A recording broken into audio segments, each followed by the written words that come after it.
Os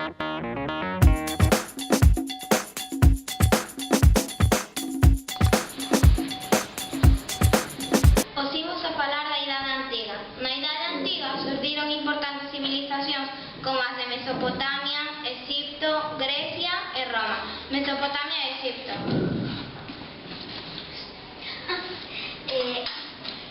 A Idade Antiga comezou coa invención da escritura 3000 anos antes de Cristo en Mesopotamia e Egipto.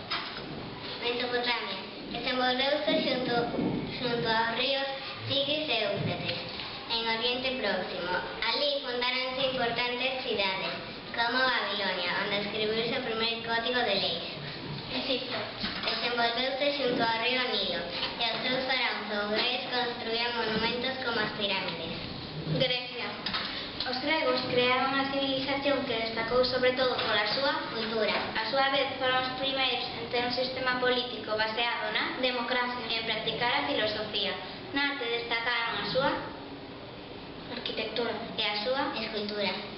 literatura que alcanzou gran nivel que aínda hoxe nos inflúe. Roma. Os romanos, entre os séculos 3 a.C. e 1 despois de Cristo, crearon unha civilización que invadiu e romanizou todos os povos do Mediterráneo. Para iso, Difundiron a súa lingua, o latín. Conquistaron co seu código de leis, o dereito romano, e construíron cidades con templos, termas, teatros, etc. no ano 476 os povos bárbaros puxeron fin ao seu imperio. Así remata a Idade Antiga. A Idade Antiga da España, os iberos e os celtas.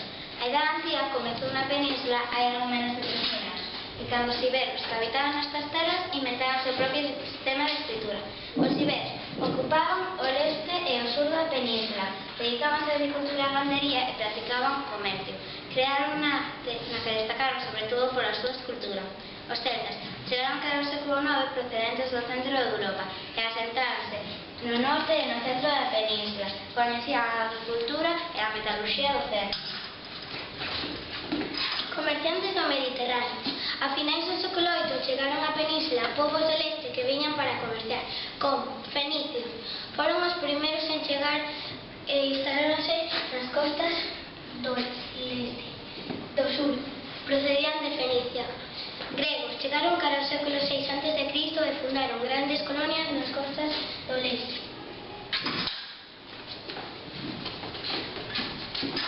A romanización en España. Os romanos introduciron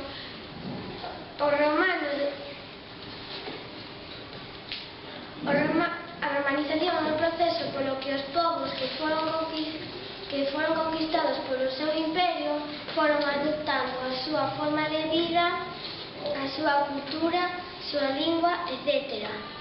Tamén introduciron novas técnicas agrícolas como o arado, o regadío, a fertilización, comerciais como o sistema de medidas, sistema de pesos, sistema monetario, arquitectónicas como arcos e bóvedas, utilización do morteiro e un novo calendario. Tamén fundaron moitas cidades como Emerita Augusta, Mérida, como Caesar Augusta, Zaragoza, Itálica, Sevilla, Lucus Augusti, Lugo.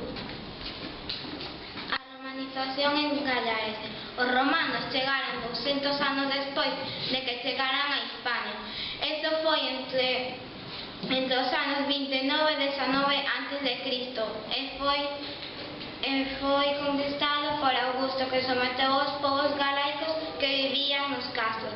Primeiro quedaron integrados na provincia de Lusitania e logo na provincia de Tarraconense. No século III despois de Cristo foi convertida en provincia da que Lucus Augusti. Lugo foi unha das súas capitais. A muralla de Lugo. A muralla de Lugo é a obra máis importante e mellor conservada. Ten aproximadamente máis de 2 kilómetros de longitud. Rodeaba e protexía a cidade bella a partir do século III despois de Cristo. Por enriba da muralla permite un percorrido completo constitúe o mellor miradoiro da cidade vella. No ano 2000 foi declarado Patrimonio da Humanidade.